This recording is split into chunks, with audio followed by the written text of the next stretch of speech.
Welcome to Our Girl Relationships. On this channel, we discuss day-to-day problems people face in their lives. Let's start with the video. I, 23 male, don't know what kind of advice I'm looking for, to be honest. Just anything to stop feeling this pain.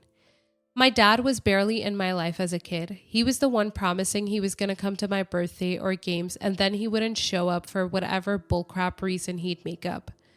But he was still my hero in my eyes, even though I barely knew the guy just because he was my dad. Then, over a year ago, he reached out to me, and of course, I wanted to see him. We were meeting up every weekend to hang out, and it was cool because it felt like the first time in my life I had a dad. My mom's not around anymore. She was a foster kid, so no family on her side. My dad's not in contact with his family, so he really is the only kind of family I have. He brought up that he was trying to become a US resident.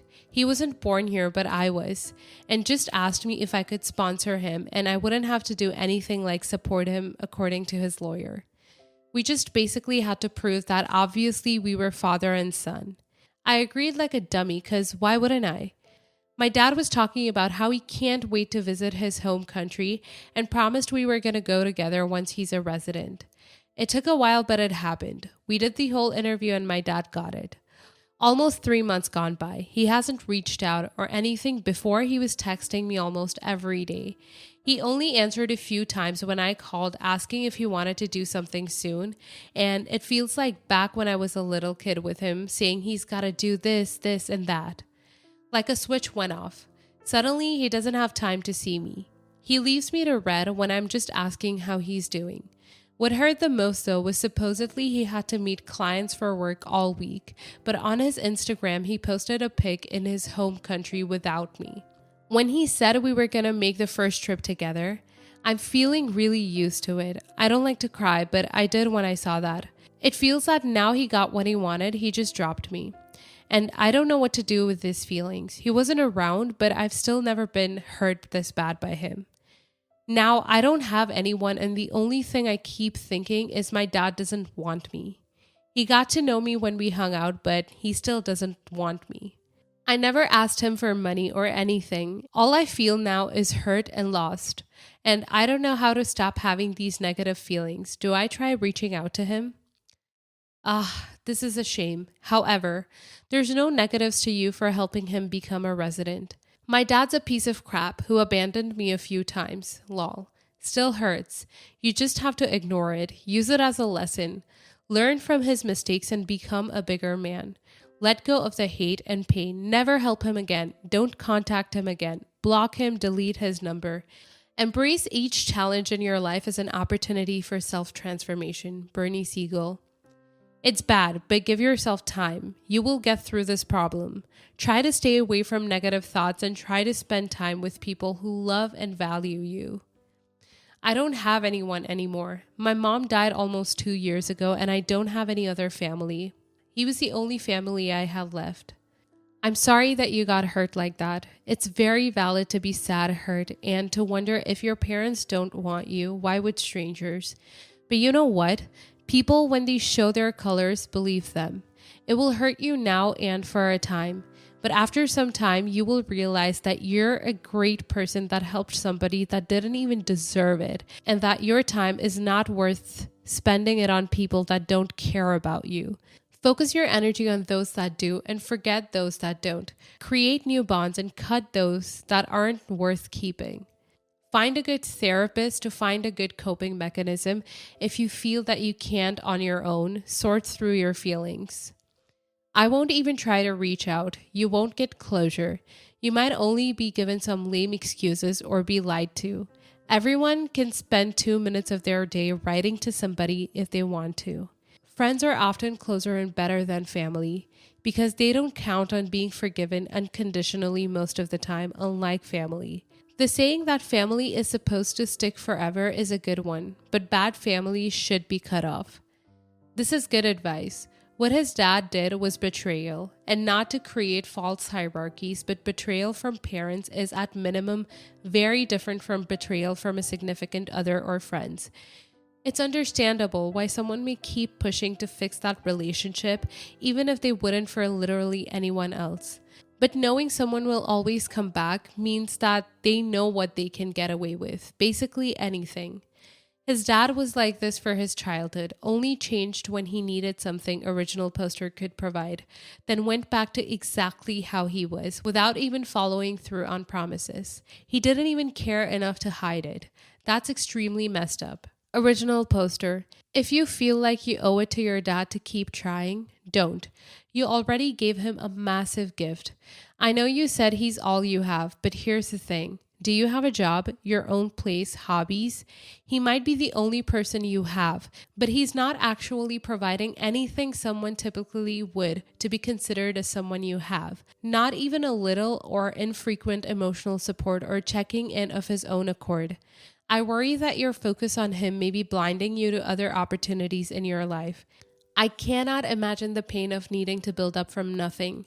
But do you have people you can reach out to? Is there anything you can get involved in to meet people? I definitely recommend therapy to help build up your sense of self outside of your family as well. And don't settle for a crappy or unhelpful therapist if your financial situation allows for movement. Some are really bad with family issues.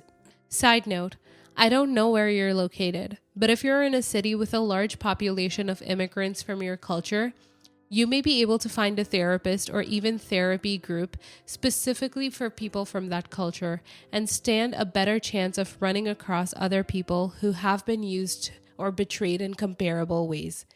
I say this because I've stumbled across such groups in pursuing treatment for myself, though obviously did not join as they were not relevant to my experiences. If this sounds like it could be the case for you, again, major city, or you can get to a major city easily, high population of immigrants from your culture group, and you need help looking for options, feel free to message me and I can research for you. I know this stuff can be exhausting. Our father also never loved us. What is worse is that I saw how it hurt my brothers. They really needed him. They really loved him. And it isn't like he isn't capable of loving. He sure loved his other kids, gave them everything he could. What do we get from him? He asked us for money, thousands of dollars, and to take care of his kids when he dies. My brothers, like you, gave him money, all their money. They no longer have any savings and have to work to put food on the table, and they're single. Imagine if they had families. Our father wouldn't have given a crap to leave his grandkids hungry. What can I say, man? Your father and my father are worthless pieces of crap. Don't ever help him again. It's not your fault he doesn't love you. Something's very wrong with him. It isn't normal he doesn't love his kid. Next story. Yesterday, my 31 female doctor told me that I have a tumor in my spine and I'm scheduled to do an MRI to find out more about it.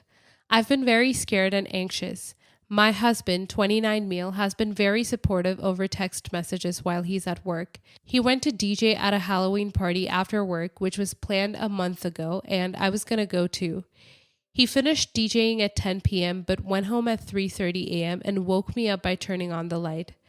I was a bit upset that he partied so late and got drunk the same day we found out I was sick. After he got home, we got into a huge argument. He thinks I'm being miserable because I found out I'm sick, and I expect him to be miserable too because I didn't go to the party. I said to him, how can you get drunk and stay out so late when you know I need you now more than ever? He got very worked up and called me a piece of crap and a loser for not handling my illness more positively, and said I have a tumor because I build up all my negative emotions and that's why cancer happens to people like me. I got very sad hearing words coming out of his mouth like this. Please tell me I should leave him. I don't have a plan. I'm scared. Thanks.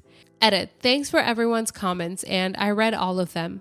I wanted to add the part where he said that if he's dying, he would have a bucket list of things he wishes to do instead of sulking and being miserable, which I'm not doing, and I just wanted him to be there for me. So I think we're very different people deep inside. My fiance had cancer in 2019, so I'm seeing this as someone who's been in your husband's shoes.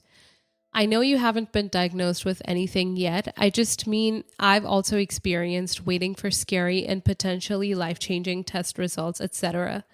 Your husband is awful. If it turns out that you do have cancer or any other serious illness, you need people in your corner who care about you and will go above and beyond to comfort you, keep you safe, and spend time with you. You don't even have a diagnosis yet, and he's already doing the opposite of what you need. Blaming you for being sick is absolutely awful and wrong, obviously. None of what's happening to you is your fault. I'm so sorry, but I do think you should leave him. If it does turn out to be cancer, leaving him during your treatments will be much more difficult, and coping with being treated like this during treatment will be even harder. You deserve to be surrounded by people who will support you and make sacrifices for you, not someone who will make an incredibly hard situation even harder. This might be a stretch theory, but it's extremely common for men to leave their girlfriends and wives when they get sick. Like, statistically insane how common it is.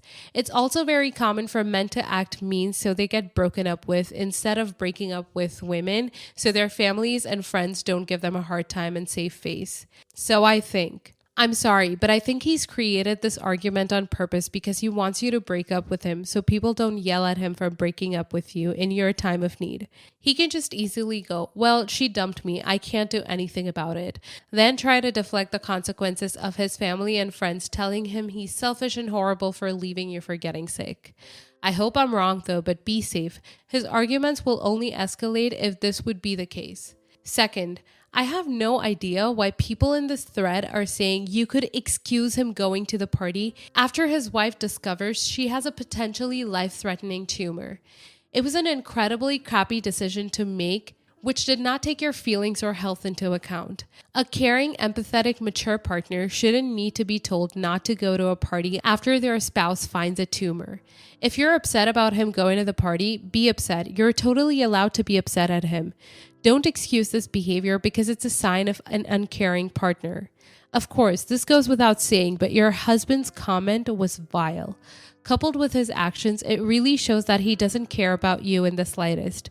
It's unsurprising, males are more likely to leave their wives in the event of illness. It's a fact everybody knows, and don't be fooled by his texts during the day. It's easy to fake sympathy over text because he doesn't have to physically comfort you or make facial expressions akin to empathy or listen to the anxiety in your voice. Third, do you have any family or friends that could be your support system if you decide to leave him? If this turns out to be dangerous, then you need to have reliable individuals to fall back on who will support you no matter what. I really hope everything works out for you, original poster. Next story. I've, 29 male, fallen pretty hard for my brother's ex, 31 female, and I'm not sure what to do. He basically bailed on her 8 years ago when he found out she was pregnant. And it turned out he was hooking up with one of his co-workers, so he went with her. He's not involved in my niece's life at all. She's 7 and it's heartbreaking to know how little he cares. My family has been pretty involved since he isn't. I, 29 male, try to be there every time I can. She's an excellent mom. It's amazing how she does it on her own, but still likes to help out a lot with my niece. I've noticed these feelings for over a year and they haven't gone away. At first, it seemed like a crush that would go away. We spend time together that's not always with my niece, and that's when I notice the damn feelings even more. It's not just me. I know she has feelings too. We haven't talked about it, but we kissed a while back. Not a quick kiss either.